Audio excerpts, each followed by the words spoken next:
Dynamite download. AEW 2020, John Silver. Special event, as you can see, SPD. For a smashing good time.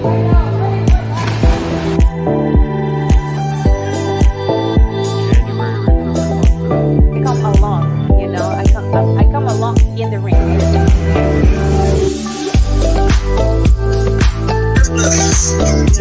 I mean, I would not want to. I would not. We got great this year at SPD. Boy, weird.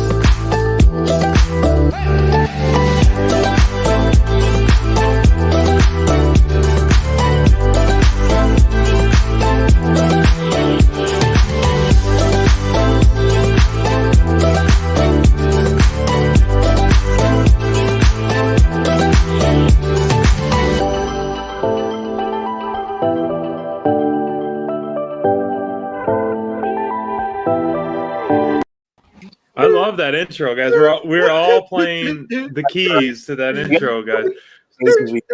I do it every time in the lead up. Every I know. time, every week. Cheers you guys to the have been watching. weekend, Oh my guys. gosh! Cheers to the weekend. I know it's been a long Thank week God for you, we Crayfish. made it to the weekend. It's been a monumental week here at Dynamite Download. We had Yes, a pay-per-view sir. quality Dynamite, outstanding interview last 3 night weeks in with a row QT of pay-per-view. Marshall. 3 weeks in a row pay-per-view quality, and 3 weeks in a row at the top of the food chain, baby. AEW ranking in over 1 million each week, and the number one ranked cable show, which is some great stuff they're pushing, guys. How are you feeling going into the weekend?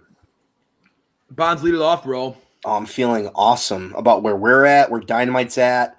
It couldn't be better, man. This stuff is going great. Man, It's so cool. that's to me, SPD.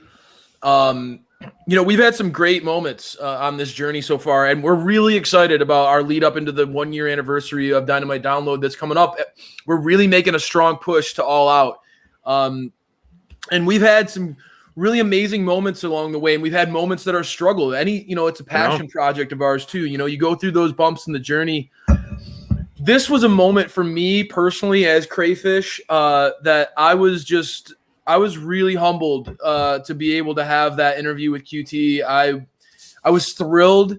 I think that obviously there are names on the AEW roster, big names that we grew up loving, that we would love to talk to. But for me, you guys know, and I wore this shirt with pride tonight because I watched that interview with QT, and he represented what it means to be a great heel. He does not care what anybody thinks. He's comfortable in his own skin, and that's because he's earned what he's got. He knows he's not going to lose it because he's fought for it. And The truth teller. He's a truth teller, man. And I love I was so humbled that we had that chance to talk to QT because SPD, obviously I love his in-ring work, but you talked a lot about that in our interview with QT about the man he is behind the scenes. And I know as the baby face of this crew, he had me even be getting a little sentimental at the end. QT is you could tell he's a very passionate guy about how his life turned out. He chased his dream. It was How many pretty of fun. us go day to day wishing we did this or wishing we did that, and for someone to go all in on themselves and to continue to chase their dream and to live out their dream, and it's really special. And also I love the honest factor that he lives by. It's hard to be honest. It's really you want to be a people pleaser, but to be the truth teller that he is, it's really special. So if those of you guys haven't seen the interview, please check it out. Not just because, we were involved, but just because it's an important story and important things to hear. We heard some great stories about Brody Lee. Yeah. We heard about who throws the hardest chops. Yes. We heard about his grandma and his mom and his wife. And we talked about the wrestler documentary. I mean, so many different topics, layers. And one of the things that we always love about AEW is just the family uplifting as a whole. There isn't the top guy, the top girl, the top person. True. Yes, Tony Khan runs it, but they as the tide rises, all the ships rise. And that's how I feel like Well AEW said. does. And Sail away with Sean. Well that's said. right. So everyone is on rising tide together. You're not having, the captain of the ship set sail out in the sunset on his own. You're rising the tide together, and that's a common theme we've been hearing in AEW. And I think that's one of the key things that separates the company, which it reflects with the product, because you can tell as a whole these people believe in it. These people are there. They're not going through the motions and leaving. They're there for each other. Absolutely, man. And and there was a lot of cool things that came out of that interview that are relevant to the stories of going on in AEW too, though. And obviously, for those out there who want to check out that interview, a lot of great behind the scenes stuff. But also talking about what's going on now, right? And he joked about Cody and the troubles that he's having with Malachi Black. Absolutely funny to me. He also talked about SPD. You can't get through an interview without asking somebody about chops. So he talked to us about the hardest hitting chops in AEW. But one of the things I wanted to talk about Bonds with, now that our lead writer is here, finally back in the crew. Thanks for joining us tonight, Bonzi, on your Friday. Appreciate you. Yes, sir, always. Was how he himself kind of said, hey, Tony Khan is a diehard wrestling fan, and he saw like, hey, we have a wrestling school. Why don't we play into the whole Nexus idea?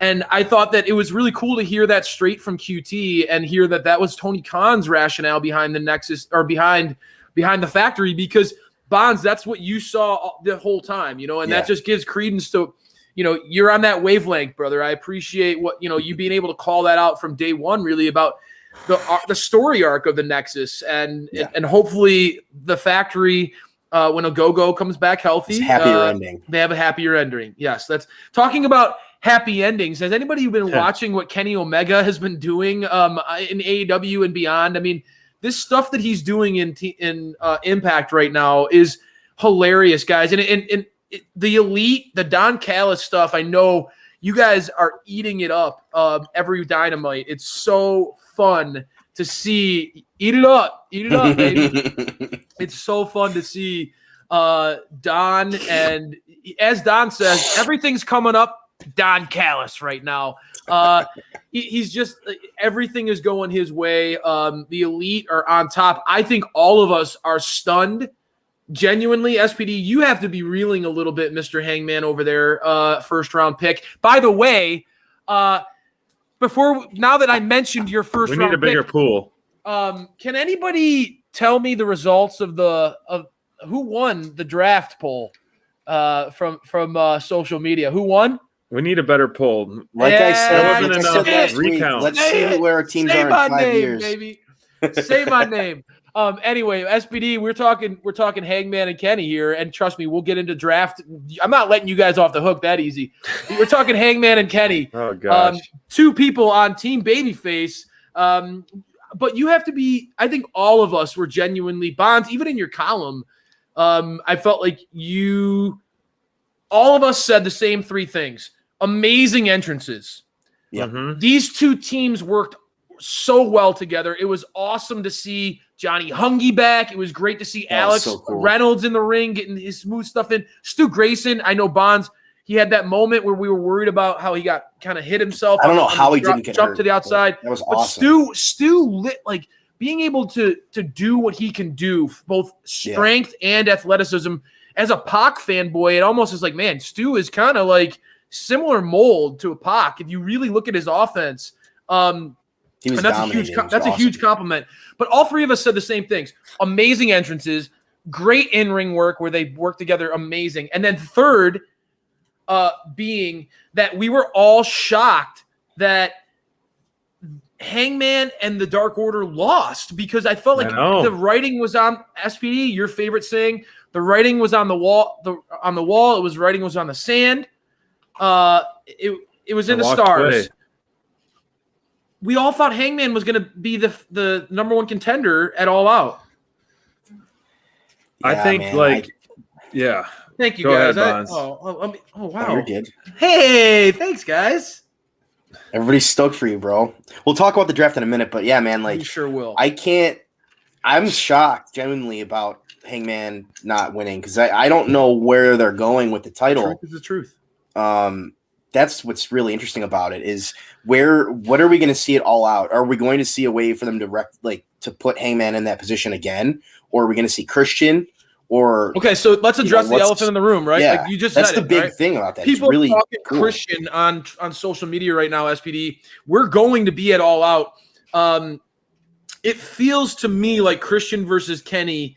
The way Christian has been presented right now is not. I mean, the guy is winning matches left and right. But it doesn't feel like he's been presented on the same tier as Kenny Omega. Man, I mean, Kenny is the belt collector. He is proving himself every single week, not just in AEW, but all around the world. Yeah. This dude's a workhorse, bro. I mean, like, honestly, this guy is like, people don't recognize what a worker he is. Like, the best bout machine. This guy's commitment is unbelievable. I am blown away by the Milkman. I don't know. I still think we're leading. I mean, as we're going to talk about our predictions for All Out card, I think, not to jump the gun, but I still think we're going to lead to, as you like to say, stretch it out. Hangman and Kenny, because you have to strike while the iron is hot. And, QT mentioned that as well, striking while the iron is hot. This is the most compelling one-on-one matchup that the Dynamite Nation, AEW Nation, wants to see. The crowd don't lie. The pops don't lie. We're coming full capacity. A sellout crowd in Chicago IL, birthplace of the Wavy Back Ribs. You hear 10,000 seats, bro? Did you see that? 10,000. No. Wow. Yeah. That's insane. Sorry, my service isn't the best, so it was cutting out. But you were gonna hear cowboy shit chanted so loud, leaving Dynamite when he walks away and rides away with gold hanging held high, with beer in his hand, cheers and everyone. So this is far from over. I like the slow play because let's just put it this way: if they would have won, we would have had clear next matchup for the Young Bucks. For the tag team titles, their next contenders, and the main of championship match set. Now we don't. That way we can stretch it out the next 4 or 5 weeks as we're leading up to this. Look at the card next week. None of those 10 guys are involved in a card. It's almost a completely different, group of talented, amazing people part of the roster. And so that way, they give this card a chance to shine, then we rekindle it the following week, or just plant a few more seeds next week, and then there's going to be some ramifications that are going to come into play. So we're still going to get that main event, in my opinion. Because you have to so you do think that somehow, some way, Hangman's going to get that match at All Out? You think that? I do. Wow, I don't think they will. I don't think it's going to happen. I don't. I think that they're going to pivot. He lost his opportunity against Kenny. Maybe. Wow.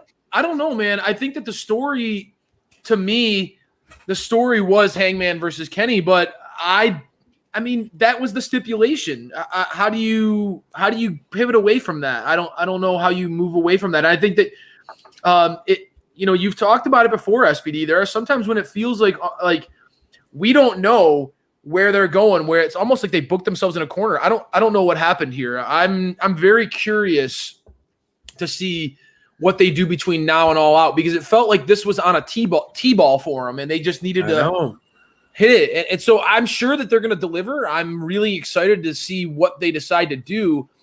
I just don't see how would you get Hangman back in the fold is the thing. I don't know how you go back on that. And that's, to me, the struggle. So, Bonds, if not Hangman, then who? That's the problem. Right. Jungle Boy already lost. I think he's ranked number 2 right now. So he already lost to Kenny, and you can't have that match again, especially on pay-per-view. And like you said before, I love Christian, don't get me wrong, but he hasn't been presented in that way yet. And there's time to do that. There's still 40 days until the pay-per-view. Yeah. If that's going to be the case. But again, Hangman lost this match clean.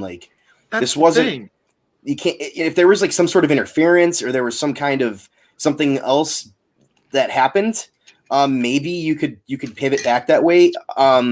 Because I mean, I'll give you guys a spoiler for later. We're talking about like matches for All Out that we want to see, and I was teetering all day about like the title match.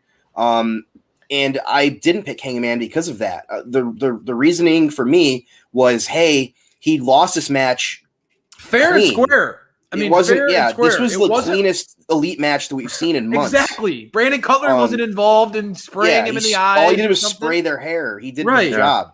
He wasn't being a jerk. So it was like, I don't know how they can justify it, because tonight would have been the perfect opportunity to get that win in, or not tonight, but Wednesday would have been the perfect opportunity to get that in there.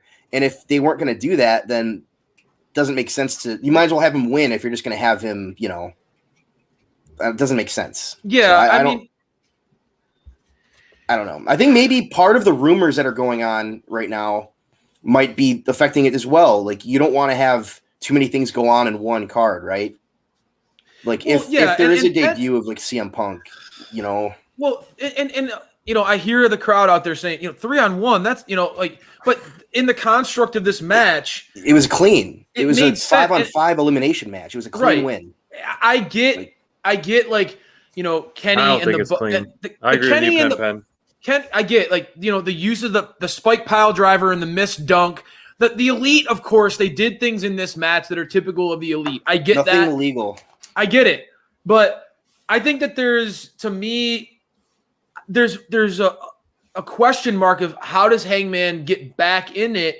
Does he question Kenny's like integrity that you can't beat me one-on-one, that you needed the Bucks there? That's the only way you can do it. But that's part of the match. So I'm curious about it. I don't think that you could go with Christian. I'm interested to see what TK and the guys think up, because I agree, SPD, that as a fan, it feels like Hangman has to be the guy.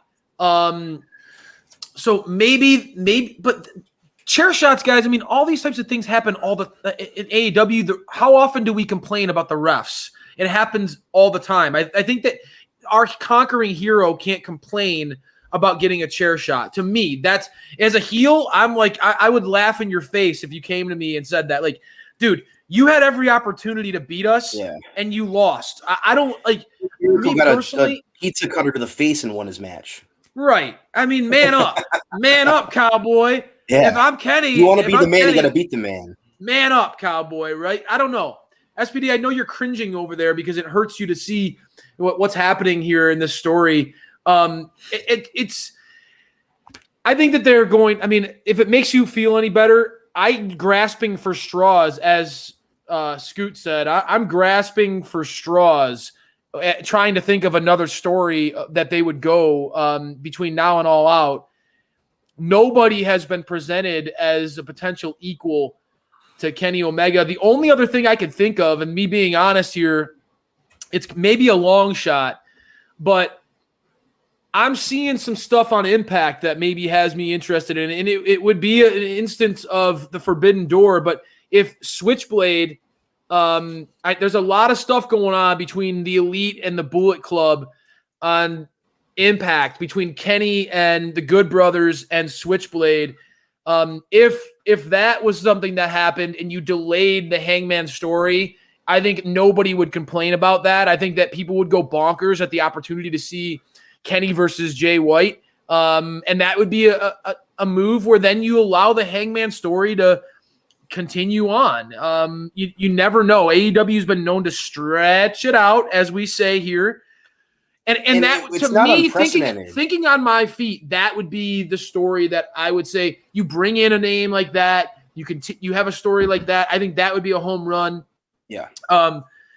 Daniel Bryan would be another one that would be, and no one would complain if Daniel Bryan came in and had a match against Kenny Omega, right? I mean, that would be a name that right away we would instantly forget. Okay, let Hangman simmer a little bit longer, I guess, right? I mean, not to be the heel of the group, but I mean, he's Daniel Bryan, right? I mean, come on. I'm not trying to be mean, but Hangman Page and Daniel Bryan. Well, Daniel Bryan's established. The guy is Hangman's at the beginning of his career, and Daniel Bryan Hangman's in his 20s. Right. He's still getting there. Exactly. I'm talking about name value right now. That's why AEW is, when you see the CM Punks and the Daniel Bryans and people talking left and right about who's going to join. I mean, SPD, we talked to QT. He was talking about The Rock joining AEW. I mean, it was absolutely a blast. They'll call him the Boulder. What do you say over there, SPD? I guess he says nothing. Yeah, he's stone-faced. Stone-faced killer. I love it. When the Boulder Dwayne Jackson joins AEW. Dude, did you watch, like, honestly, we're talking, okay. Yeah. Did you watch Cena's promo tonight against Reigns? I didn't watch SmackDown. I had family over. Cena eviscerated Roman tonight. Like, I was pretty impressed. Okay, I like Roman a lot better than I did before, but Cena's still way better on the mic than he can ever hope to be, so sorry. I go away for 2 seconds and you guys bring up WWE. We had to. Well, I mean, yeah. All right, so I want to talk about. Yeah, we got to surprise you on your way back in. Connectivity issues a little bit, but now that we're talking about it, let's just dive in right away.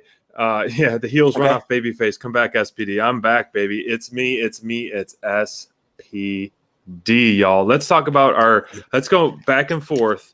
Yeah. A lot of people in the chat are talking about the Darby Express right now. Just saying, bro. Let's talk about with Darby. What matches we want to see it all out. Okay. And then we'll correspond that with how we would book CM Punk and potentially CM Punk and potentially Daniel Bryan debut in AEW. So obviously I'm still on the train. I'm going to go big. I think the money feud right now, the money singles match is still Hangman and Kenny Omega.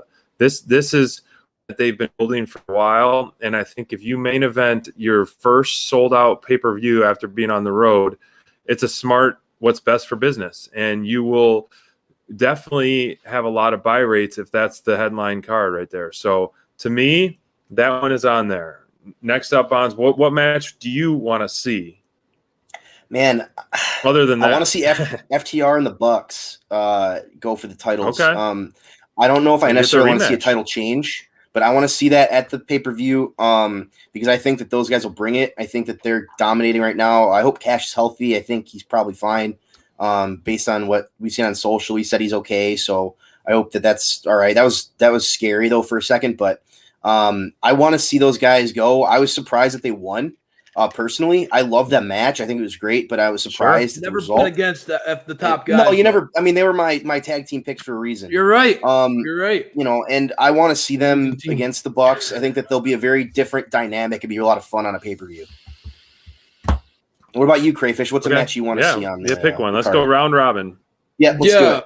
I mean, let's be real. The truth. It's gonna be. It's obvious, right, guys? I mean, Excalibur mentioned it last week on Dynamite in passing, and I was ready to jump up and down and drive to Chicago right now. The DMD versus Thunder Rosa for the women's championship at All Out. I think that I might have a meltdown. That would be a dream scenario. My favorite feud in professional wrestling. And to see that feud with those stakes in that crowd, if I'm AEW, I'm swinging for the fences with this show. The crowd would go absolutely ape shit. Sorry for swearing at potty mouth, but ooh, dirty bad. But they would, dude. They would go bonkers for the DMD versus Thunder Rosa. That would be, to me, that would be as big as any match on the card. That should main event the card. That could be. You could have CM Punk. Bring him on, bro. If I'm DMD and Britt Baker, if I'm DMD and Thunder Rosa, like that match, no matter what, is going to be a home run. That'd be a crazy match if Britt Baker fought herself. Oh, shut up. Yeah. Sorry, it would be a great match, actually. Let's make that happen somehow. She won't break her wrist, that's for sure. Well, so first off, like, because of the injury, I don't know if she'd be ready. I think that it would be a 3-on-3 style match. We had rumors of the Iconics joining forces with Britt Baker. I think if you do rekindle that Thunder Rosa feud, then that way she can sick her minions on Thunder. And then ultimately to protect Britt, from recovering and still be able to perform with a potential broken wrist, but not necessarily carry a full match. You have a 3-on-3 match where Thunder does recruit. And then that's where you see the first kind of real true formation of women's stables. and you have essentially the top baby face and the top that's heel. A great way to give a rub. Setting that up. That's true. That's a great way to give a rub to some of the other women in the division, because when we did the draft, I think that you guys both noticed, like, wow, there's a lot of upside in the women's division, but there's a lot of untapped upside, right? Like, you're betting on what they could be, on potential. Like, Jade is all potential. Ty Conti is really all potential. Chris Statlander, even though I think she's a little bit more ahead in the ring than some of these younger people. Yeah, like, she's awesome. You're betting on her upside. There's so many of these people in this company. We talked to Maddie Rinkowski. You guys know that I think that she could be a potential young Sasha Banks. There's a lot of young talent, but it's all raw. It's all undeveloped. And if you have a Thunder Rosa kind of put in a position where she is then in kind of like the QT Marshall of a factory of women to fight and rise up against the DMD and her crew, that would be a lot of fun. That would be a very compelling story, right? And it could give a rub. What do you think of this? Lay it on us, SPD. Go ahead. What do you think of this? No, I think you guys will love the idea that you have, lean in for this one, you have that 3-on-3 match, and who Thunder recruits is Tay and Anna's return. Oh. And that way, that would be her team. I like that. And that way you can sub-team that, have your first kind of true tag team rivalry with the Iconics and Anna Jay's return with Tay Conti, which those two, Dark Order essentially members, would be a great tag team together. That's great. What do you think of that? Booking by SPD, I love it. And then at Full Gear, you have the one-on-one match. If you had the DMD and Thunder Rosa on your roster, your dream scenario of booking All Out would be so great, but unfortunately, you don't. You'll do with Diesel. You'll just make Kane dress as Diesel, and you'll do the same thing. You can just have. There you go. You'll have Jade come out there with a dentist with coat face on. paint on. Yeah. So that was one of my matches for All Out was a 3-on-3. As we were like brainstorming together, I didn't think of who was going to be on Thunder's team until just now, and I think that would be a perfect. That's fit. a great fit. It would elevate all 6 stars. I like it. Tenfold. It features all top women, which when the Iconics, if they do show up in AEW, will instantly make the division and that much better. And it would be a perfect fit for a great heel with Baker. That was another one of my matches. So Bonds, you're on it, man. The round robin's on to you now. Sweet. MJF and Chris Jericho, the final labor. Do you want to dive deep into that? I know you've been thinking about it. Let's hear it. Why don't you talk about it, Bonds? Go, bro. Why don't booking by Bonds? Are we gonna jump into booking by Bonds? Okay, we have to. I mean, you're giving us the. All right. All right, guys. Well, here's booking by Bonds. I guess we don't have like an intro for it.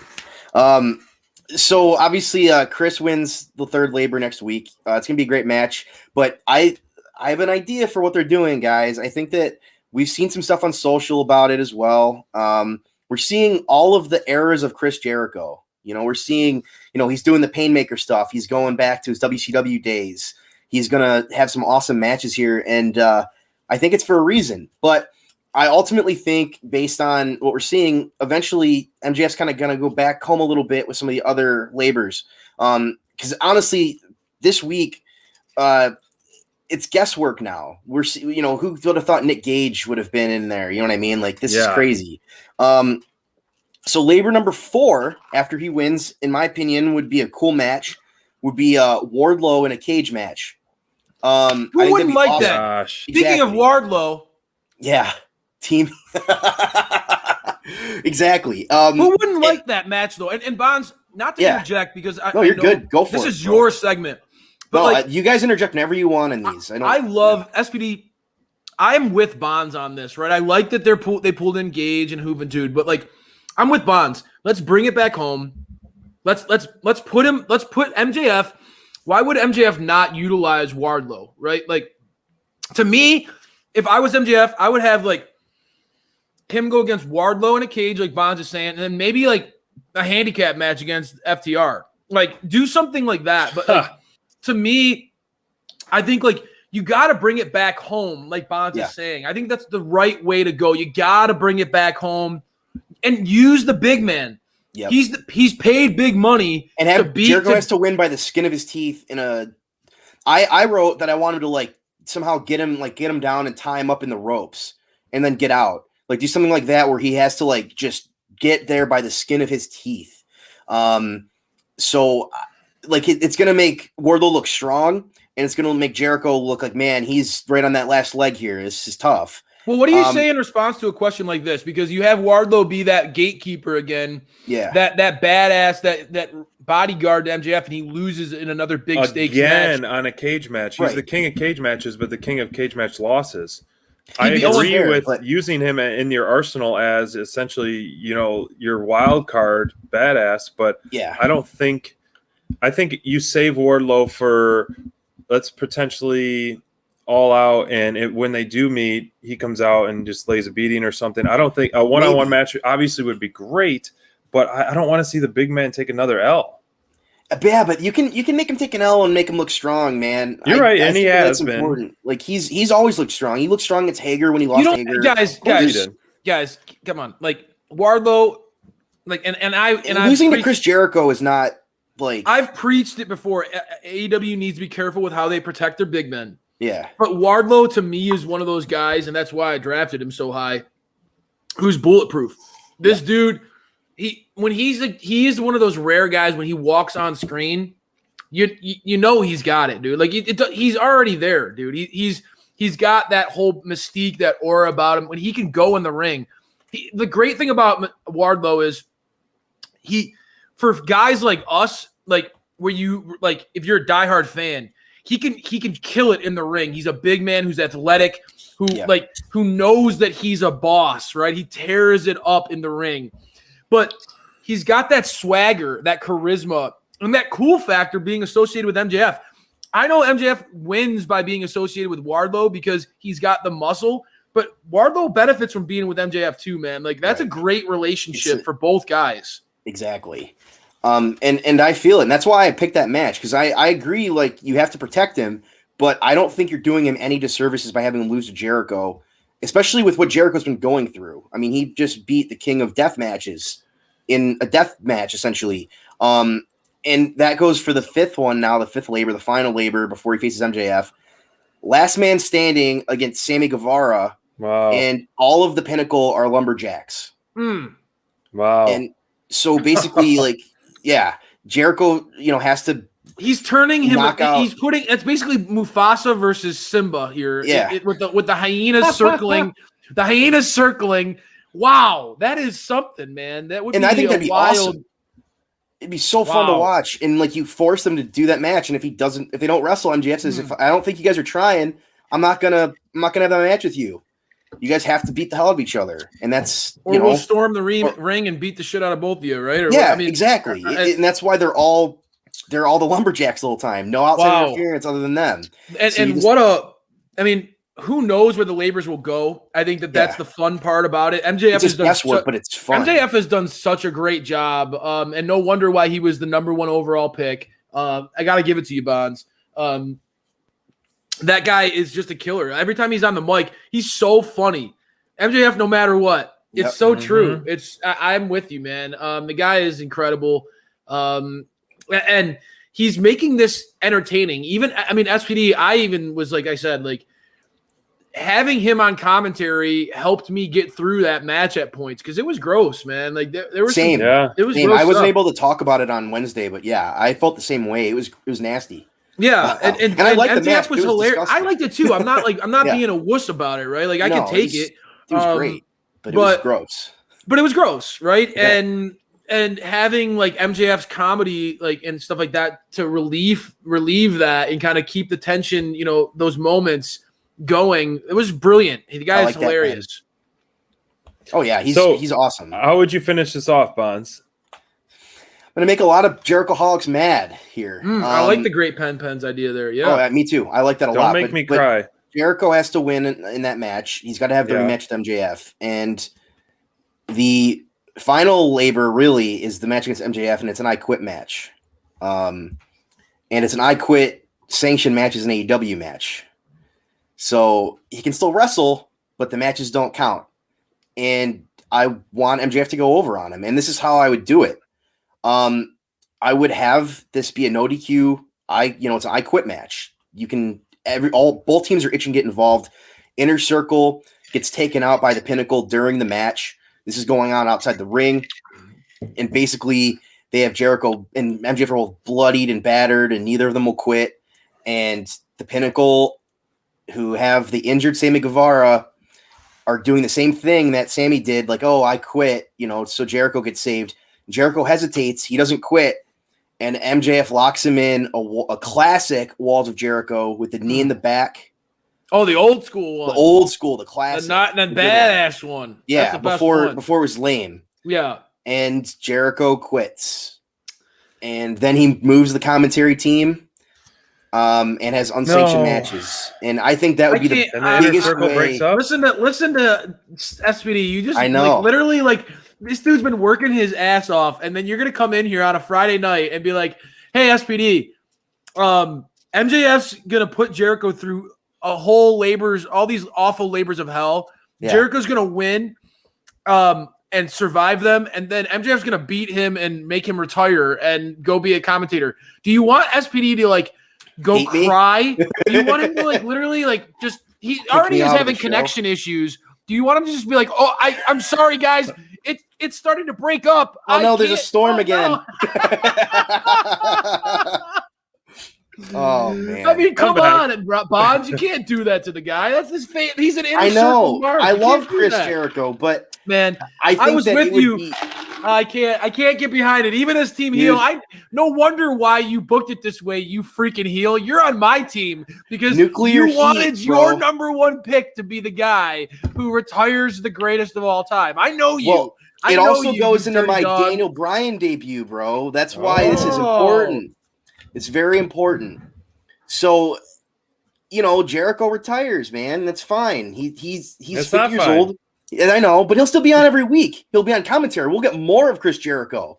And honestly, SPD, honestly, and let's be real here. I defend JR a lot. I do. And especially on Twitter, I try. But I have to be careful with my praise. I have to be careful with my praise for JR because he does make those mistakes. And so at that point in time where Bonds is at, maybe you shift JR into a role that's better fit for backstage. Him.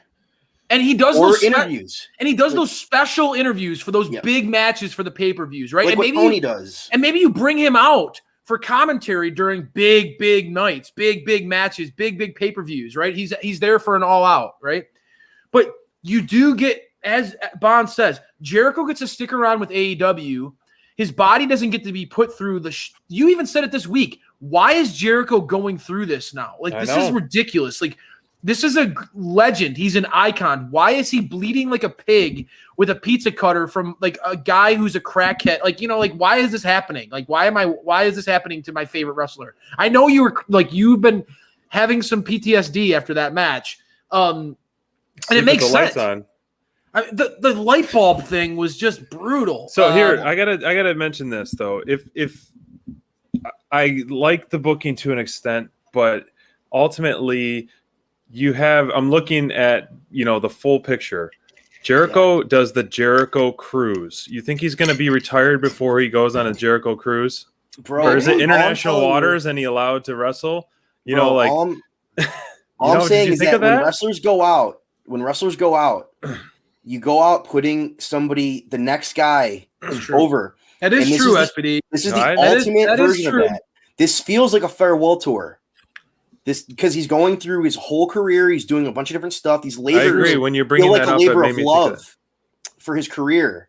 Dude, love. And that's how I feel about it, man. MJF is getting sadistic. He's getting off on it. Think about how much SPD. Think about how much people are going to hate MJF. Legitimately, hate him. Hate him. There's I don't think he can get any more heat. If he retires Chris Jericho, he'll get. Especially if Jericho overcomes all of that. And then MJF can rub the salt of the earth in the womb, in the wound, and just get it in. That's with the way MJF will be. He'll be insufferable. And if you can imagine, if he's the guy to retire the GOAT, that's bigger than any championship you could ever get, right? I mean, that is the biggest thing that he'll get as far as a feather in the cap. And honestly, I get what you're saying, Bonds. people like, let's be real, SPD. Jericho is a Renaissance man. This is a guy who's got an amazing podcast. He's got a band that likes to tour. He likes to do other things than just wrestle, and he can add a lot to AEW in the role that Bonds is projecting him to be in as a commentator. I think he'd be awesome. He'd be amazing as a commentator. Yeah. He'd be great for ratings too. I mean, he'd be so funny. I mean, how often do we talk about how we wish we got to hear Chris Jericho, Don Callis, like Taz, like just bring them all in. They're all great. I know. QT, by the way, folks, QT is going to be on Dark on Monday in commentary he broke this on our show. Nick Camarado and Aaron Solo are going to be in a tag team match, and QT is going to be on commentary. That is going to be so much fun to hear QT on commentary. I can't wait. I agree. Yeah. And you know that when the Mr. Freak Beast is out there, Bonds, you know he's going to wreck some people. Aaron Solo, I think, is what's going to be fun to see, because even QT talked about it. And this was what was great about it. SPD, if you noticed, QT was like, so we got Anthony Ogogo, because like, oh yeah, I mean, like you look at Anthony Ogogo, you hear him talk, like, oh yeah, everybody knows he's a star, right? And then then we got Nick Freak Beast, Nick Camarado, because again, he goes in there, he proves himself. The guy, he does what he does, right? And then the third pick, and it's like, just like when you ask me a question, the third pick is always the hardest to pick. And QT was like, well, he kind of, I didn't trade him, but he came out and spent a month, and it was funny, the story of how that came together. I don't know. Sorry, I went on a QT tangent there. Hey, and Brian, I'll respond to you, Brian. Here, I don't know how Jericho can go through a match like he did with Nick Gage, where he gets glass in his face and he gets destroyed. MJF winning against Jericho in this instance it makes sense. You can't have so you're going to bury a young talent losing to a guy that's 50 years old who is awesome. That would not be buried. But, he would not get buried. If he goes through these 5 labors, I'm going to bury him. Weeks, no, I know, but you know what I mean. I use bury very loosely. Yeah, don't use bury. Don't use that term. We're not going to let that fly, okay? But fair enough. I'm the editor, and I will not let that fly. But I know your point. I get your point. Yeah, that's a big missed opportunity of putting over a young talent and cementing their legacy. Everybody knows he's awesome already. He's a great heel, and it would just be the ultimate heel move for him to do this, and that's why I think it works. I think Jericho's a pro. Logically. Like you think about it from Jericho's perspective, right? He's a pro. That's his ultimate goal as a wrestler, because Jericho's old school, guys. Like just ultimately, like QT, baby. I listen to shoot interviews all the time. You make a new star. You don't be like Hulk Hogan, okay? You don't go out and say, "Hey, brother, I'm 65 years old, brother, and I want to go over on Batista, brother, and I'm going to go over on Triple H, brother, and I'm going to go over on John Cena, brother." Like that's not how you go out gracefully as a performer. That's how you become on the Mount Rushmore. He's your boy. I think this one, I have to sit on this one and kind of digest it a little. I don't think I'm all for MJF. I mean, to go through these 5 labors and lose is a lot. To really, but he wins all 5 of them. To do that, and I can see Sammy. I know, but I don't think Jericho loses in MJF. Yeah, go ahead. Go for it. I was gonna say I don't think a retirement match is needed to get Inferno heat on MJF. I don't think we should. I think he puts a stipulation as, when I beat you, the inner circle leaves us alone, and I think that protects the inner circle from having a new feud now, and then the Pinnacle from pushing forward as well. I think you can do that, and I think it would still be a win-win. But a retirement, yes, would be Inferno heat, which I don't want to see as a fan. For storyline purposes, it would work for sure, because you would always be like, I'm the one who put Jericho out. I'm the one who silenced the GOAT and all that, whatever, Inferno heat. But MJF clearly doesn't need that. Fans are running in the ring. They hate his guts so much. And so I think you can put that where in a more win-win for us fans, us baby faces, would be to have him do once I beat you, you guys leave us alone once and for all. So that's where I would book it. That sounds like a pansy stipulation to me. I'm not in on that one. You guys stop bothering me. Just leave us alone, all right? You meanie. To me, I get it though. I would see I think if we went into that, if we leaned into what Bonds is proposing, and Sammy ended up being the guy. SPD, you said it all along. Sammy's the guy who should beat MJF. You've said that right over and over and Revenge over again. tour Sammy 4 should be months the ago. guy. Sammy should be the guy who beats MJF. You've said that yourself. So why not have this lead up to the like Jericho goes through hell, MJF still finds a way to screw him over, beat him, and then Sammy, like maybe you don't have to do the retirement thing. I don't know if I'm into that part, but like if you find a way for MJF to win that match, Sammy is then the guy who rises up. And I get why Bonds thinks that retirement, the retirement stipulation is the motivation. Let's move on. I think we're going to be at we're at a head, like a standstill here. That's we're not going to get through this. We're doing our Friday stuff, man. We're just talking. Of course. We're having a good time. Of course. No, of course. Right, I want to know. All right, Crayfish, give us another all-out match. Mind. Okay. Give us another all-out match because we're still going round robin on that. Round robin. Okay. Well, I got a couple more I want to. You're putting me in a spot here. I think that I would. All right, book your Pac match for All Out. Book. No, that. I got it. How would you I got book it. that? Darby versus CM Punk would be That's totally fair. I think the Darby versus CM Punk would be my match. If you get okay, if I get Thunder Rosa versus DMD and Darby versus CM Punk in the same show, you can go home after that. I may need to bring a pair of Depends with me to the show. I don't know. I will. I don't know what I'll do. I hope you practice it. You're doing your vocal exercises, bro. Dude, it is like. I just think that's such a when that was teased this last week, it was out of nowhere. I loved the slow play, the innuendo that Darby had. I don't know, man. I think that match could be awesome. I think that Darby's a great guy as a first opponent for CM Punk. Punk comes out, his offense would look great against a guy like Darby. You need something like that. I think that would be a pick for me. And then. Okay, the elephant in the room, SPD, you asked me, how would I book Pac? Well, I mean, I think that Pac versus Andrade would be awesome. with this is already the way this story is playing out. They got they could not put together a better group of individuals for me to be intrigued. I think this is going to be awesome, and I love I love how different Pac and Andrade are just. Fire and ice. It's like fire and ice. It's just they're just totally different temperaments.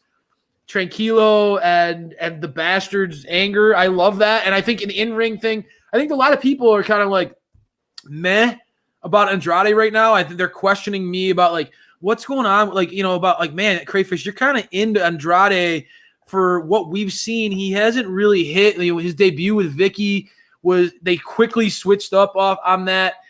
I always keep preaching to everybody, guys. If you talk to me like that, it's evident that you haven't watched this dude in the ring for a sustainable period of time anyway. Because if you watch Andrade's work, there's no way you're not going to fall in love with this guy. Speaks for itself. And he's so polished. It's no wonder why he and Charlotte Flair are together because they are both so.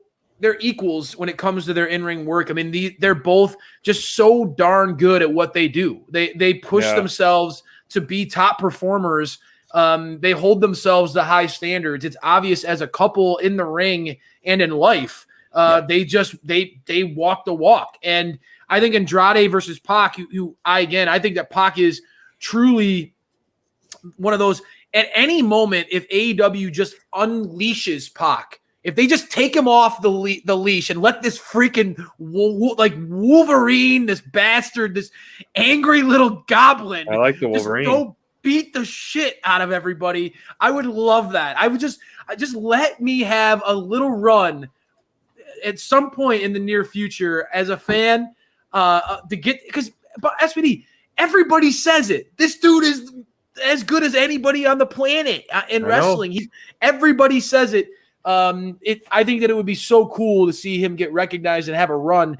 AEW has done a nice job, and even when we've had doubt in them, they have done a nice job of rewarding guys who deserve it. I mean, we talk about like what was going on with Lance. Well, good job muting yourself. I'm very proud of you for that. We talked about what happened with Lance and how we were all like bummed out how he lost. He kept losing, and this title run feels perfect for him. And no other belt would have been better than this one for him. It's perfect fit. Bonds, think about how people felt about Miro when SPD was ready. Like, if you go back to our old episodes, your boy Crayfish kept talking to SPD like, dude, I know, man. And he was right. The stuff with Kip was like, come on. Like, I think AEW has a debut problem for some guys. Like Christian's first couple of weeks weren't anything either. You know what I mean? He just kind of came in and said, I'm going to outwork everybody. And that's all he really did. And I think that, really when things get interesting for new talent coming into AEW, and Malachi Black is the exception because I think what they're doing agree with you. Really cool. Kind of agree with you. Yeah, like I don't think that there's they kind of just want to get the guy in there, get him established a little bit, and they're not worried about like the guy getting over immediately. They're just worried about, hey, this guy's here. This guy's he's gonna be part of the show. He's gonna be in here and he's gonna do some stuff. We're gonna show what he can do in the ring. And I think that they're trying to endear people that way. I wish that he again, SPD QT Marshall in our interview, he talked about it. It's about AEW. It's not about coming to see one guy or a particular act. This is not like that, and that's why everyone has to buy into that backstage. That everyone is on board. Yep. Everyone is you're with AEW, and it's about the bigger show, the bigger product. That's what permeates this brand. You're right on, Bonds. Yeah, and I think it's important that we remember that, like, there's been a lot of kind of frustrating first couple weeks or months for guys, and I think Andrade, now they're kind of getting in the flow of it. I think Chavo is the right manager. I think that Pac is the right opponent. So now that you have kind of everything lining up in a good way, we're going to be more invested in him as a character, and we're going to finally be able to see some awesome stuff in the ring. Because even if Andrade wasn't a top-tier talent in the ring, Pac would make him look like one. And having both of those guys in the ring at the same time, that's going to be a 5-star match. They could do that every night. So, I think that it's just going to write itself. It's going to work, and we just got to be patient. And AEW rewards you for being patient. So I think it'll be just fine. I want to say something real quick about back to Jericho and some of the stuff that MJF Scarf. If you're still here, thank you for joining us. We're chatting on Twitter as well while we're doing this, but we talk about Jericho and Fozzy going on tour. I just did a few fact checks. Not one date falls on a Wednesday. He can do commentary on Wednesday. Perfect. Not one. I'm just saying, not one. Mr. SPD fact checking it. That's right. Anyways, I like where you're going with that, and I'm going to mention one of my matches that I want to say. And you mentioned a few keywords there, and I want us to shift into the booking, how we would book CM if they're coming. I mean, I confidently hope they do. I mean, this would be like, at this point, it would be the biggest disappointment in the history of wrestling. I mean, it's gotten leaked so much. So I think first off, a couple things. I would book, without going into it, Young Bucks versus Silver and Reynolds. I still think that's a money draw. I think you saw that chemistry and stuff there for that. I think so. You're gonna basically, your booking for All Out, you're gonna take this week's match. Yeah. Take it. You're gonna take it. You're gonna write it on a piece of paper. You're gonna crumple it up. And you're going to throw it out in the garbage because this whole stipulation you're going to basically say was worthless. There'll be some way to get it. They'll do something, hopefully maybe on like BT or whatever. But anyways, another match would be Cage and Starks in a ladder match. I think a ladder match would be cool if you did Cage and Starks in that. But also ladder match. That's we need to throw some stipulations in there. Who doesn't like a good ladder match? You would pick Cage versus Starks to be the ladder match, though. Yeah, I mean, Cage has already been in a ladder match. And I think Starks, I think it would be a nice way. You add a stipulation versus Starks. I mean, on paper, yes, Starks is. Look at Cage versus Starks. It's David versus Goliath. Obviously, Starks, overflows with charisma. Yeah, but you put that stipulation in there, it makes it easier for Starks to go over Cage. That's a good point. Yep. So anyway, it's kind of like how we talked about Darby a couple months ago. Yeah. Where everything was, if you stipulate things correctly, you put him over in a more believable and easier way. It makes sense. I feel it. Yeah. I like in the factory, I that think is that is a big that is a big like obstacle with, I think, why this Cage versus Starks feud is kind of like not hitting on all cylinders quite yet, because when you look at it, and I was talking to Bonds about that this week, it's like Ricky is such a charismatic talker that you kind of like, he's kind of got that DMD vibe to him where it's like you kind of want to root for him because he's got that swagger, he's kind of got that like confidence, that cool factor. And then you got Cage, who isn't quite the talker that Ricky is. Few are. I think it's fair to say. But he's this monster of a man. He's the machine. He's this hulking, like, unbelievable athlete. And you're going against Ricky Starks, who, let's be real, Ricky Starks is not much bigger than Darby Allin, dude. Like, he's not. He's not much bigger than Orange Cassidy or Darby. And so that visual, it's like, okay, you want me to cheer for this big dude to beat up this little guy? It's very hard mentally to get over that aesthetic. That's why Nyla had a very hard time when they first brought her in as trying to be a babyface, because it's hard to see when you're bigger than everybody else. When you're so much bigger and stronger than your opponent, it's hard sometimes to get behind you as that babyface. So I worry a little bit about that. I think that we all here agree at Dynamite Download, we all agree that Cage has ultimate upside as a babyface because of his exciting offense. When people get to watch him in the ring, this dude is so great at what he does. He's so who better? SPD, go ahead. Give us a who better. No one better. But anyway, there are a few better than Cage. So okay, so run down your card, SPD. Give us your whole rundown.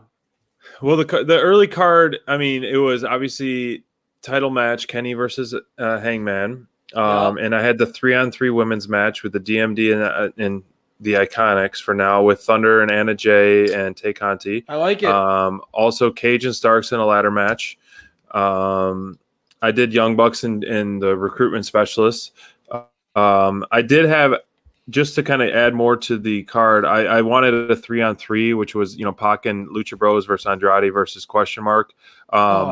I even put the Factory versus the Varsity Blondes. Yes, please.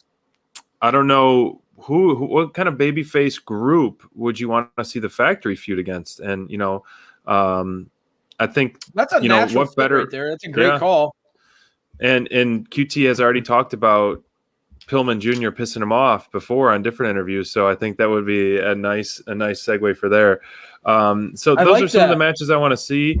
Obviously, Chris Jericho and MJF for sure, on there. So I think some of them we were going to get some locks, but briefly run down your card, and then I want to hear your guys' CM Punk and Daniel Bryan AEW debuts. Well, I'm just going to talk about one more match because we kind of talked about a lot of the stuff that I did on my card, but I'd like to see a Lance Archer versus Moxley rematch on the pay-per-view. I think that'd be really cool. I'd like to see Moxley get a chance to go win his title back. Especially because he's got no gold right now. Obviously, I want to see Lance keep the belt personally, but I'd like to see that. I think that match you'd have a hard time with that, wouldn't you? Because like you feel like Mox is one of those few guys that just you don't see him losing like very often. You just don't, and so having him lose back to back against Archer would be tough. That's a tough one, Bonds. But it would give Lance, I feel like, because anybody can win a match any night. Yeah, and if you have him win twice, then you're saying, okay, like he's the Murder Hawk monster. He's the man. And you're kind of giving him that extra boost, that extra push up. And you're kind of elevating that belt to a different level. I mean, man, John Moxley's the man. He was the champ. And they had a couple really close matches where Lance lost and then Lance beat him. And I think if Lance goes twice in a row, you're making another star. It's not going to, you know what I mean? Because Lance Archer's a monster. And I don't think again, yes, you don't want Moxley to lose very often, but a guy like Lance Archer, who's a veteran, who's a monster, I don't think that hurts him because he already lost to him once, and for that belt, and again, I think that Lance is so physically imposing that it's not it's not like he's losing to a guy that's smaller than him twice in a row. He's losing to a guy that's bigger than him, that's faster than him, that's stronger than him. That's got more experience. It's been in the ring. He's 10 years older than Moxley. Like he's more experienced. Mm-hmm. So there's he checks all those boxes. And I think that that's something that they could even build a storyline around. See, I think that I think for me, I think that and not me jumping in, I think that both those guys are going to have matches maybe against New Japan talent. I don't see. Yeah, I feel it. I just think that would be a cool match. I'm not trying to book. I think it would be, and it makes a lot of sense. And I think that like what we saw in that Texas death match, in Texas, in Dallas, Texas, that was a really great match between Moxley and Lance. Special match. It was a lot of fun to see those guys go at it like they did, and. You knew, I called it, but going into it, these guys are going to lean into those punches. They're going to hit hard, and they did. Man, they were leaning into it. They put each other through hell. Lance was a bloody mess. He stood tall, but he was a bloody mess at the end of that one. So I could see Moxley, coming back for more. He's got that rabid dog mentality, and so he's going to keep chasing down that car until he catches it eventually. So I like that. I like that about Moxley. But I see both those guys going into Japan wrestler. I agree. I just think it'd be cool. I think that's especially with with the stuff we're getting with Moxley and Archer with New Japan. I think that's probably the way they're going. I just think it'd be a fun match. Mm-hmm. Yeah, I think it'd be cool and a cool rematch. SPD. I didn't think about the Factory versus the Varsity Blondes, but I really like that. I really, really think that that would be fun if we could get, because again, QT talked about Agogo is hurt, but Camarado and Solo are tag teaming on Dark. For those guys to get involved with each other, maybe in a pre-show match, something like that would be a lot of fun. I think that would be a great way to give those guys an opportunity. And it's two teams that have a young, up-and-coming fight, grind mentality. I like that one. Sure. I'm curious. Nobody here has talked much about Miro. Who stands out? I mean, who stands out? Who could challenge the Redeemer? Who stands out? Who could truly the Redeemer? And this is like, I was like, all right, my draft, I won. By the way, everybody, I won the draft. Congratulations! Thank you. 81% of people over are 100 votes. I just want to let everybody know I won. But Miro was one of those 12 burner accounts. Miro, that's not true. Miro, I saw those DMs that you were sending to people. Yeah, Miro. Let's be real. The Redeemer gimmick, this whole vibe he's got. Guys, like I know we talk about who's gonna beat the Elite, who's gonna beat Kenny Omega. Who could challenge Miro right now? I mean, Miro, it looks like the Redeemer looks like he is going to break people in half week after week after week. I know, Brian. Yeah, great. Good for you, SPD. Good for you. Brian disagrees with the people. Hey, Brian says, yeah, well, I respect Brian's opinion, but I don't know. Honestly, the proof is in the pudding. I picked MJF number one. I knew I wasn't going to win. Bonds, I loved your team. I love both your teams. I think everybody had a great because we haven't really talked about like you said, Kravish. Who do you think who is going to be the challenger? Obviously, we don't think of all the titles as of now, the TNT and the women's I think are the most locked to retain through All Out. I think we do have the most potential ones are the tag in the world to change hands to really change the landscape. We're change the landscape. We're still in the infancy of Miro's title run. We're still obviously in the infancy of the DMD's run.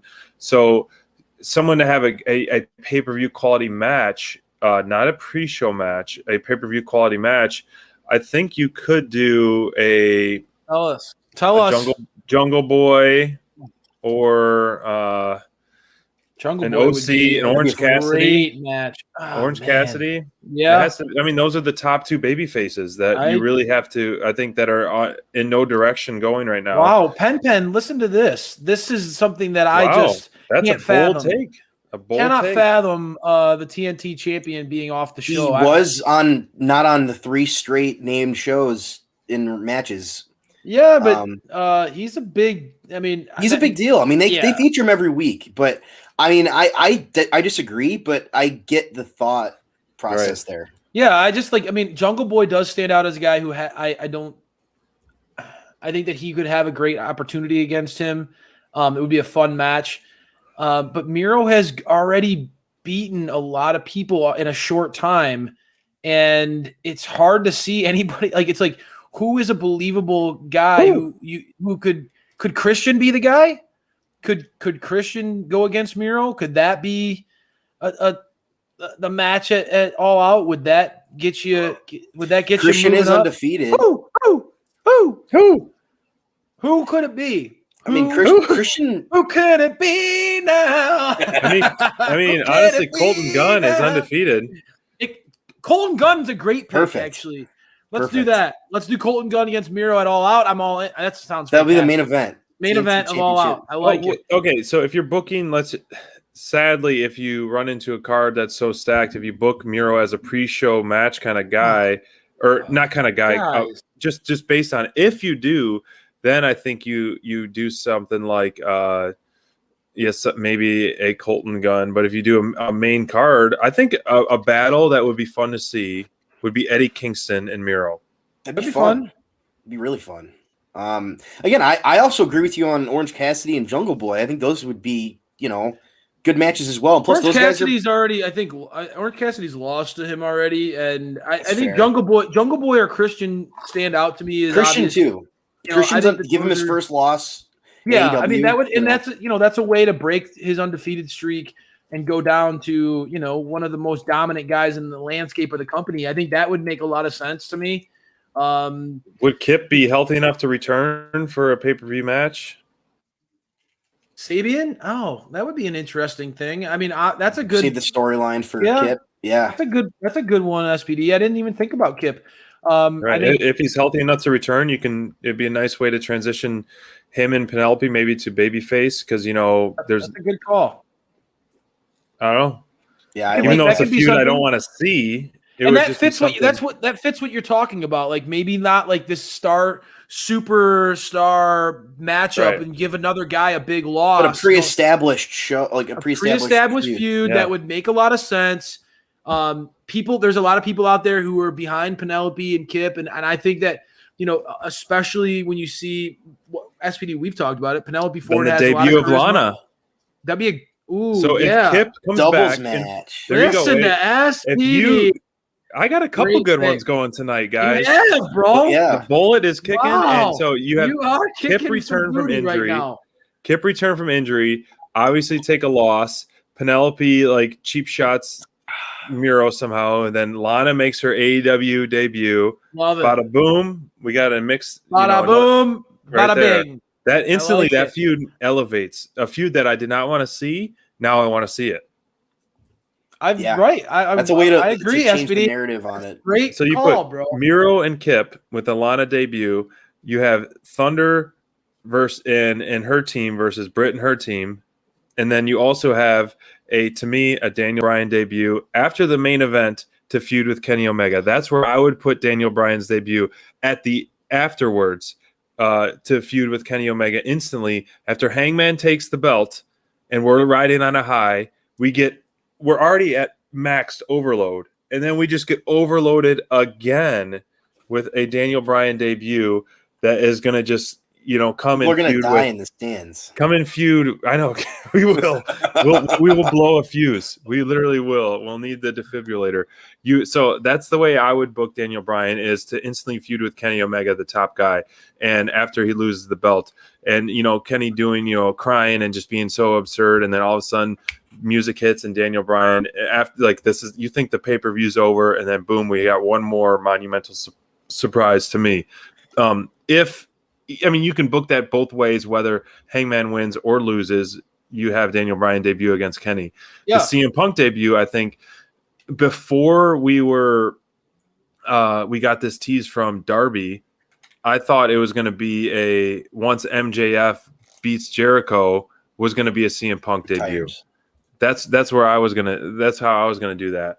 But now that we're seeing the Darby hint and all that, and the sellout of United Center match, I think that obviously makes sense. And then we will see the slow build, and you're going to have the most pay-per-view buys ever for All Out because they're building that out, which is a smart business decision for Tony Khan. So that's how I would do it. That's how I was going to do CM Punk's. But you now, can't. I think that I personally think. I mean, I get it. I think that's that would be a home run way to go. And MJF against CM Punk in promo battles would be amazing.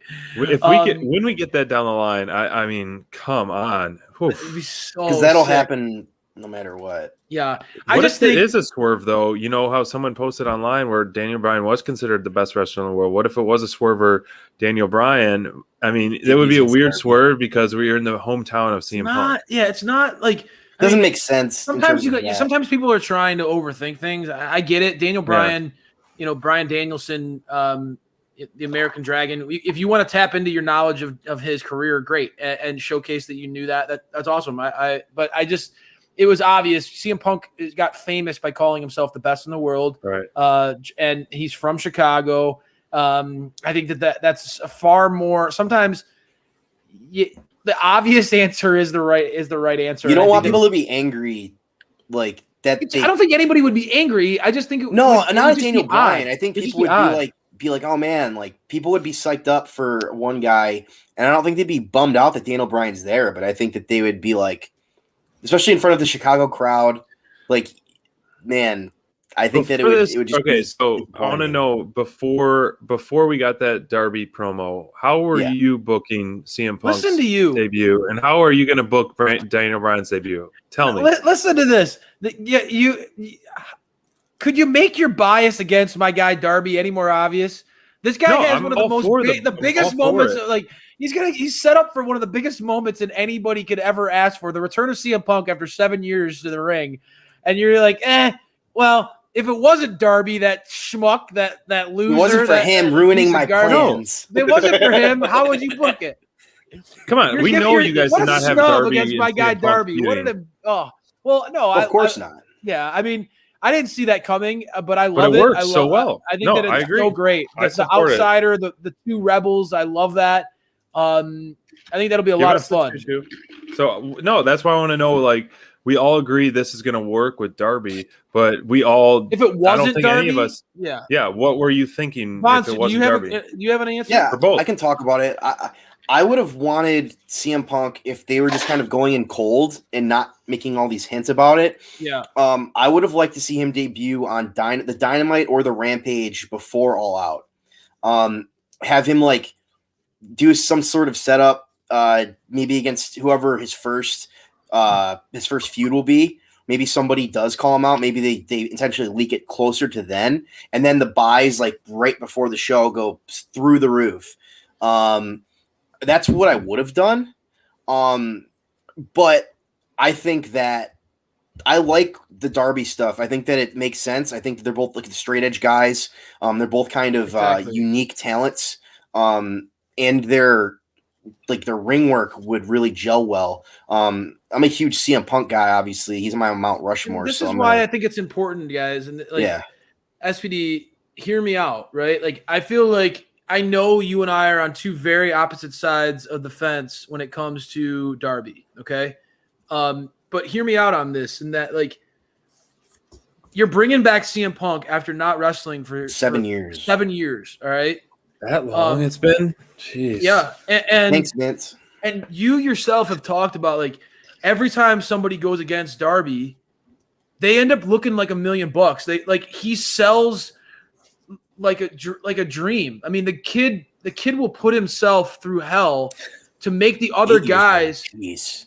Oh, Thank you. Thank you. I appreciate that.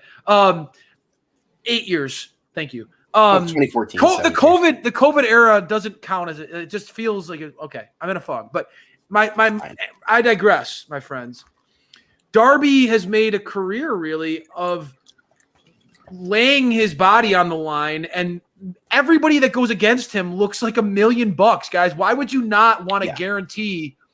Like, if you look at your roster in AEW, you could say, like, all right, like, there are a few names that come to mind where you say, we have the utmost confidence that CM Punk's debut is going to be a banger in the ring. It's gonna work. It's gonna work, right?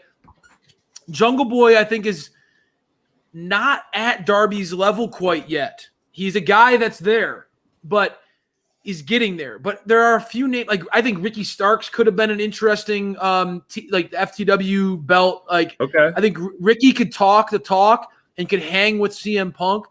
Body type wise, they would both kind of fit in the ring Similar together. body types, yep. But I personally think that the CM Punk versus Darby match is such a perfect fit because Darby has proven, regardless of what anybody has to say about this kid, he brings ratings, he's creative as hell, and he will give everything to make sure that the match is a success and it's entertaining to the fans. And if you have CM Punk, which would be the biggest signing in AEW history, I don't think that's a stretch to say. I mean, he's a guy who moves the needle, my friends.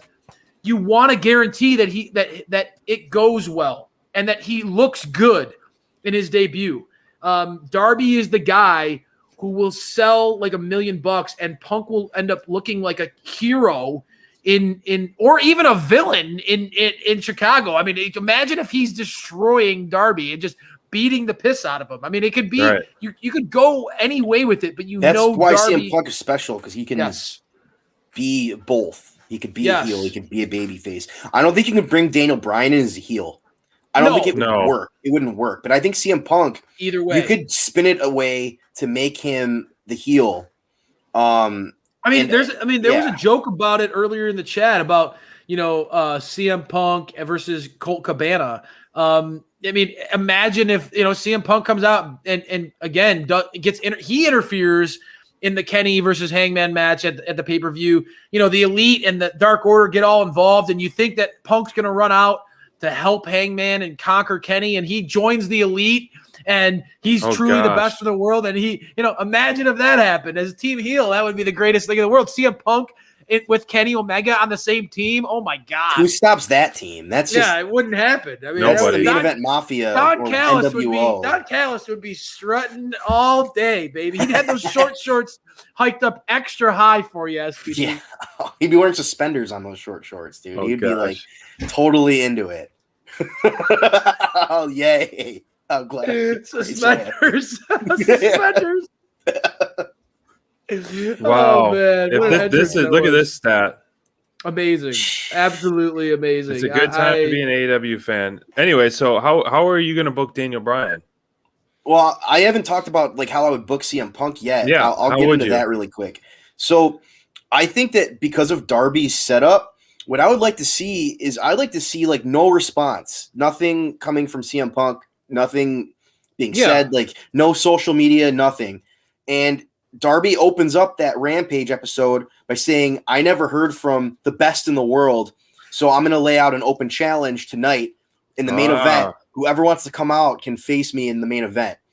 And in the main event, CM Punk doesn't come out. Somebody already on the roster comes out. Joey Janela. Can it be no, Joey? Not Joey. I wrote in the Acclaimed, and they pull a huge promo on him and bury Darby a little bit. I like that. Max Caster, that would be fun. That'd be fun, exactly. It would be Max and Darby, and Darby wins, and the lights cut out, and then you get the static on the screen, and then Cult of Personality hits, and he's got a microphone. He comes to the ring. The pop is huge, and then he just says, "I'll see you at All Out." Huge is an understatement. The end of the show. The end of the show is just him saying he's going to see him at All Out, and then you have like 2 weeks to build it, if you want to, and you can have CM Punk come on there and do a couple promos.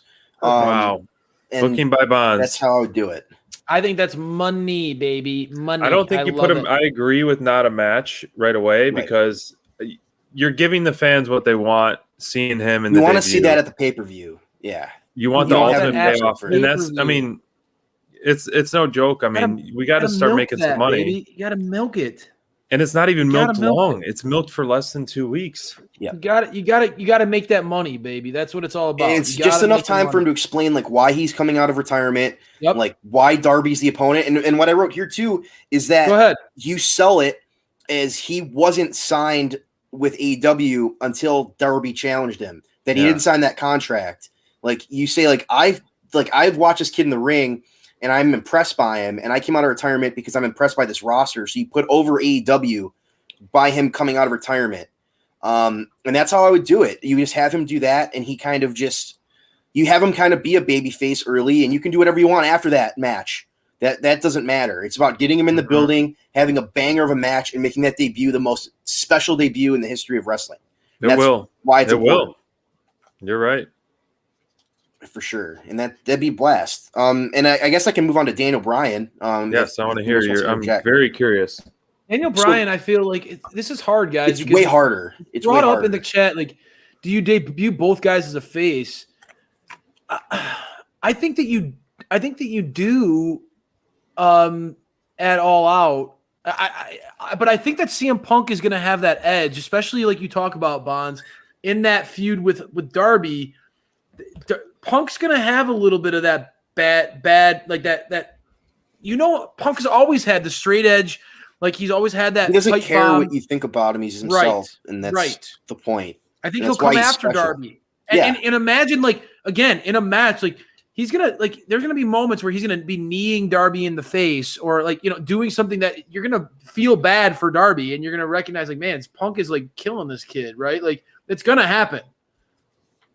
But tell us about D-Bry. Naturally, yeah, but very quick, I think naturally both guys, regardless of what they say and do, are going to get pops. Yep. That's through the roof. Exactly. That's what I agree. That's what they have to build into it. Lean into these pops that they're going to get, and totally agree. I agree. Has Aleister Black for sure? You heard it. You heard the boos for Cody. You heard the cheers for Aleister, regardless of what he did.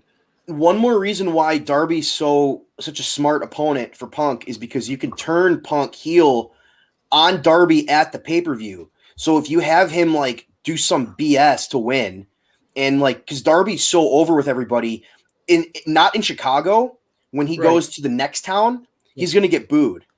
Like if he feuds with Darby, he won't get the pop. He'll get the pop, but it won't be the same. There'll be boos in there, man. Mm-hmm. So you have him do that. You can have it go either way that way. That's why it's so smart, and I love what this is doing. A question, Brian. What is Darby turns heel? Are we on Jeopardy? But honestly, what if though, Bonds? What if CM Punk's great debut gets ruined by Darby Allin?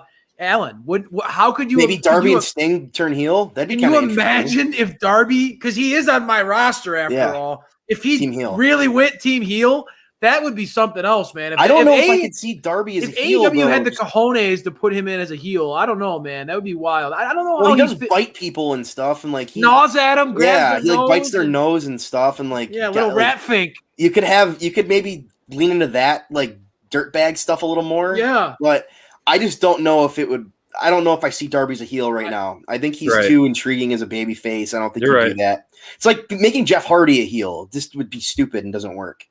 The only way Jeff Hardy can be a heel. He's a charismatic enigma. You just gotta. Some people you just gotta own it. They cheered Jeff Hardy after he showed up messed up at a pay-per-view and he got cheered afterwards. Like you can't turn Jeff Hardy heel. We've all been messed up before. Oh, I know. I'm not ripping Jeff, but I'm just saying like so certain guys you just can't. It doesn't work. I agree. I think that both of the like AEW is not going to sign them and have them come out to get booed right away. I mean, they are going to sign these guys to big contracts to make money, like SPD talked about. You got to have these pops. You got to go like, why would you want people to boo CM Punk? You want to cheer him, especially when you're leaning into like All Out in Chicago. You're going to lean into that. Daniel Bryan, I think that like he can fluctuate between heel and face better than people give him credit for. But he's so much better as a babyface. And I just think the crowd won't let him be a heel no matter what. I think it would be an easier sell on Punk to be a heel. Just because. Plus, we see it online, and I'll get to the Daniel Bryan stuff in a second. But we see it online. Like there's a lot of people that don't like CM Punk. We have people in our chat that don't like CM Punk, and that's fine. I disagree. I think he's awesome, and I buy into the best in the world stuff because when I was a kid. He was the best at everything. Mm-hmm. And I fully endorse that. And that's fine if you don't. Like, there's people that have different opinions on wrestling, different tastes. But, like, when he quit wrestling is when I stopped watching WWE. Edge is my favorite wrestler of all time. When he retired, I didn't stop watching. I stopped watching when Punk retired. Mm-hmm. And, there's a reason for that. AEW brought you back. You're going to be able to see CM Punk again. It's exactly. Gonna be great. And it's going to be huge. It's going to be one happy little Bonds. Oh, yeah, dude. I mean, Edge is wrestling in WWE. Like a happy guy. I'm like, okay, I'm like 12 again. It's cool. Yeah. It's great. Isn't that awesome? My favorites are back. But Jericho, you got Edge, you got Daniel Bryan, it's CM like Punk. They handpick all my favorite guys and How just does it bring get them back. better than that? Randy Orton's still around for you, little buddy. Yeah, It's dude, great. Randy Orton. Now we just got to Rey get Big Dave. Mysterio. You got all these names. It's great. You know, I'm a Rey Mysterio Sting. guy. Yeah, I know you're not a Rey Mysterio guy. It's fine. Ray's great. Booyaka, 619. He's great. I missed his prime in ECW. Don't blame me, guys. But to get on to Daniel Bryan, his debut, or WCW, yeah, sorry, whatever. He was in ECW too, but different stuff. But I think that you wait to debut Bryan until after All Out. Wow. Partly because I think the CM Punk thing is going to be so huge. You don't want to like lose the pop because there's too much going on. And I think we saw a double debut of Brody and Matt Hardy. I know, but this is different. Not to interrupt, sorry. No, you're good. You're right. You're good. This is just a different level of that. These would be the two biggest signings, maybe other than John Moxley, that they've had. I can't disagree. I can't. And I think that having them both debut like within a week of each other would just be not like it wouldn't work. And I'm not saying it wouldn't work. It would be awesome, but it wouldn't feel as special.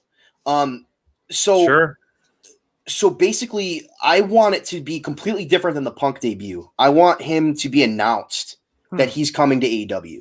I don't want it to be a surprise.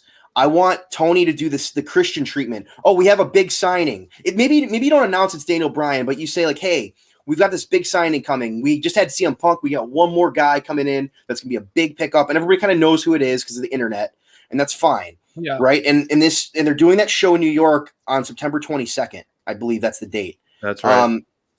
And that's when you debut him. You debut him in New York, and you have Tony he come out, interview him, and the second he gets to the ring to bring that mic up, MJF, his music hits. Oh gosh, that'd be great. I'm better than you, and you know it. The only people that are good from New York are from Long Island. You're a joke. I just retired Chris Jericho at All Out.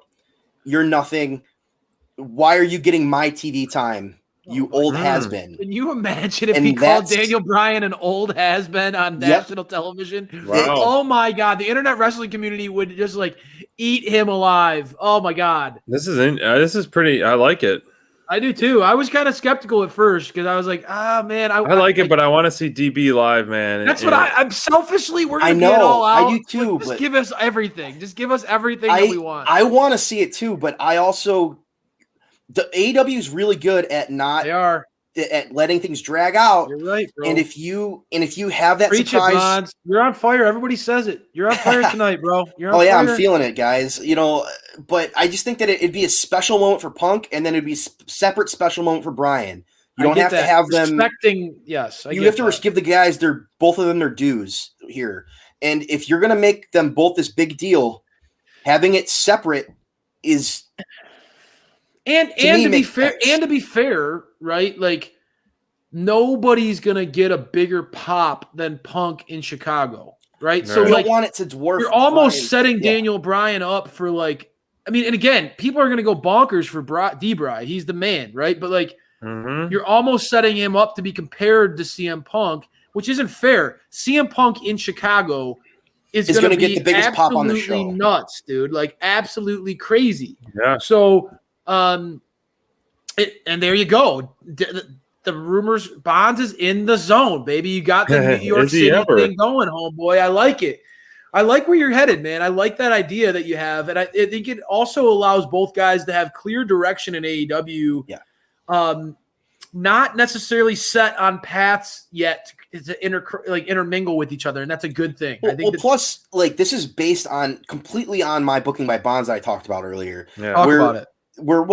MJF just got out of the feud with Jericho. He just retires Chris Jericho. Yes. The heat is the highest it's ever been for MJF. And so you have him ruin Bryan Danielson's debut. You have him ruin it. He doesn't get to talk. As soon as he's about to put the mic to his face and say like, oh man, I'm so happy to be here, MJF's music hits and it just ruins it. And you have him play spoilers. You have him be the salt of the earth, the biggest heel in the business. And then maybe that's the feud. Like, hey, man, like he's not feuding with Inner Circle. Maybe he's still feuding with Inner Circle a little bit, but we've seen with HFO that we're seeing multiple feuds woven into these different things. I love that. I do this all the time. They weave them together. They do. Yeah. I love the relationships in AEW. It's like you can be mad at more than one person in your life. Yes. You can have more than one friend in your life. Sure. Like, you can have more than one thing going on. And I love that AEW does that so often, Bonds. You're spot on, dude. And this is a great example for MJF to still – you could start putting more pots on the stove for MJF because you recognize like this kid is money and you don't want a guy like him to somewhat get lost in the shuffle. I don't think that that's possible. He needs to always be doing something. You already have people out there who joke about how he's the Miz of AEW, right? And if you allow guys like Daniel Bryan and CM Punk and Kenny Omega and Hangman Adam Page and Chris Jericho and Miro and these guys all dwarf him and gain and be perceived at a level higher than him because they're champions, because they're champions, or CM Punk or Daniel Bryan as legends. Yeah, you start to move him down the rankings, and I don't think that that's a wise thing to do. I think that MJF needs to continue to be treated, and I know I'm preaching to the choir here with you, Bonds, but as team heel, I think that it's so rare that you have a heel that's protected as much as what I see with MJF. Like, I think that you got to protect this kid and allow his ego to continue to grow like that. And if you give him an opportunity to go against a CM Punk or a Daniel Bryan, and like you have those head-to-heads, and you let this kid kind of get the better of them in moments on the mic, you're going to allow him to shine. I love it, Bonds. Thanks, bro. Yeah, I just think that it would be a perfect calling Daniel Bryan a has-been. Oh, my God. Oh, I know. Just totally ruining the debut. Yep. And then he's already got the heat from Chris Jericho in this scenario. Love it. So then you just make it even more. You just rub it in, man. Yes. Just keep it going. Keep that heat going, man. I like that. Strike while the iron's hot, right? Yeah. And immediately Daniel Bryan gets we talk about it. Like in this scenario, I'd love to see Miz versus MJF.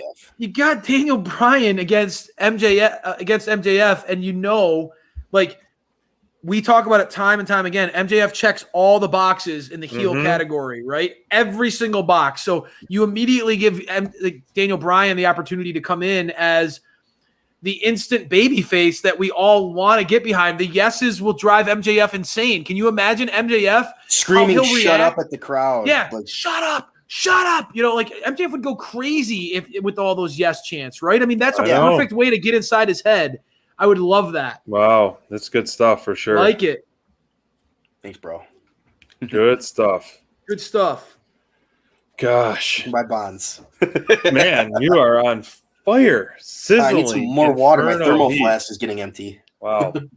Well, I'm gonna ride off into the sunset. If you guys want to keep chatting, I got an early morning tomorrow. No, we're good, man. Let's wrap up the show, man. Well, let's wrap up then. So much for joining. I mean, this is. I'm almost speechless because of the amount of dream bookings and the core stuff that we're getting into. It's really exciting stuff, and thank you everyone for chiming in the chat. It's always awesome, fun. Friday nights. If you haven't watched the whole QT Marshall interview, please go out and watch it. Give that a watch. It's fantastic. Crayfish and SPD worked so hard on that, so just give that a watch. One of our best ones. So really an honor. I think that QT shines in it, man. I think that he's such a likable guy, and he's a truth teller. As SPD, if you don't like him after this interview, something's wrong. Something wrong with you, son. But we had a great time with QT Marshall last night. Interview is live on our YouTube channel. This is some great stuff. We can't wait to chat with you throughout the week. Send us messages on Twitter, comments and stuff. We're going to post more clips. But this is good stuff. Very intriguing. We are buckle up, guys, because we are in the home stretch of we're AEW not Dynamite. far away from all we're not. We're almost a month away. Final stretch, guys. It's gonna be awesome. Almost a month away. We'll be there for Rampage. We'll be there for All Out. Saturday night, we're gonna do a Saturday night special. We're gonna do some live meetups. We're gonna get in town early. No, we will. We will. Let's do a pre-show. Well, I mean, we'll figure out some of the logistics. Bars, but we'll do a logistical stuff will happen. Yeah, a Rampage pre-show, a live Rampage stream of us eating a Chicago hot dog. You and Bonds can have two ends of the hot dogs, and I'll stream that for you guys. So, Lady and the Tramp, that Chicago wiener. I'm a Portillo's guy. I like Portillo's. Deep dish. I'm a Portillo's guy. I like the Chicago Italian beef. I'm a big fan of those. Those are oh yeah, the Italian beef. The Italian beef. Thank you, Brian. Thank you for the support. Everyone, thank you for the support. Hot beef. I want everyone to have a safe weekend. Appreciate it all. Send us your comments. Share our interview. We want to get the word out. QT Marshall has been great with sharing all this stuff. And hopefully we're going to line up another one very soon. And until then, guys, have a great weekend, safe. And we will see you this week. Adios, mi amigos. Good night.